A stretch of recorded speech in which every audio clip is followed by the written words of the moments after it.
Assassin's Promise by Thomas Woodward. Chapter 87.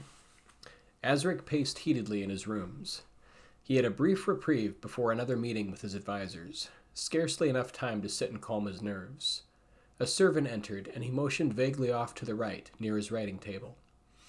The servant carried a heavy silver tray that steamed with condensation. He could smell a faint aroma of venison waft his direction. Not looking up, he threw open his armoire. The heavy oak was taller than he was by more than a span. Beaten gold reflected dully back at him, giving a dim reflection as he stood in the center of the room, not really thinking much about what he would wear for the formal address he would make in the great hall in less than 1 hour's time. As he stood there, he noticed the doorway remained ajar. Hadn't the servant left yet? He wondered irritably. He pulled a long rope that descended from the ceiling, attached with a bell at the end. It would signal a set of servants, who would suit and clothe him, as he stood there with as much patience as he could muster. He reached for the rope and gave a quick tug. In a few minutes, the servants would appear like clockwork. He noticed the door again. The servant who brought his midday meal had not shut it properly after serving him. They would need to be chastised. A strong cuffing by the mistress of servants should set them straight. The next time they displeased him, it would go much worse for them. He let others take care of such minor details.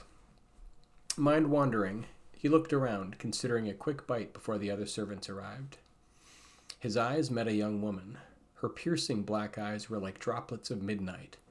They matched her raven hair that was cut short and held in a tight bun.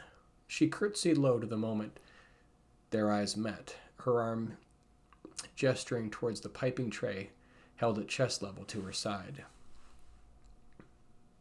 "Might my lord wish for some refreshment?" Her tone was soft, demure. They were at odds with her eyes.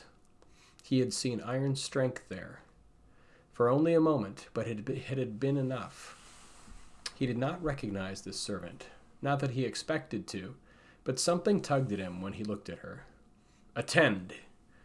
The command was cold, like iron, given in a tone that expected immediate obedience.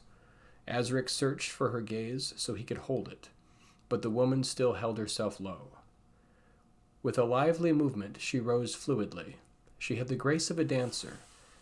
For some reason, she had been masking it earlier.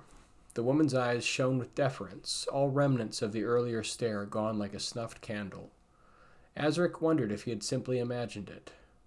The woman moved close to him and curtsied again, lower. Rising, she waited for further instruction. The perfect tool, waiting to be used. Asric sneered in disgust for a moment, then let the emotion pass, fixing his gaze again on the doorway. "Present your face so that I might strike you for your carelessness." Asric spoke in clipped tones, not waiting fully as the woman leaped to obey. He struck her with brutal efficiency, knocking her senseless for a moment as she staggered but did not fall to the ground. Curious. A line of blood was drawn from her lip where he had struck her.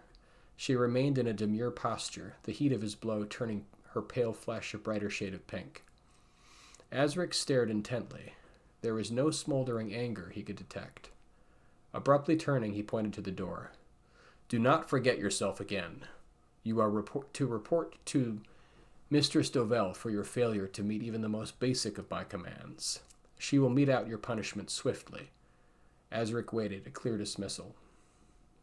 The servant straightened, turned and curtsied one final time, exited the room, making sure not to leave the door ajar this time. Asric removed a small handkerchief and wiped his hand absently. Setting his jaw, he awaited the administrations of his handservants.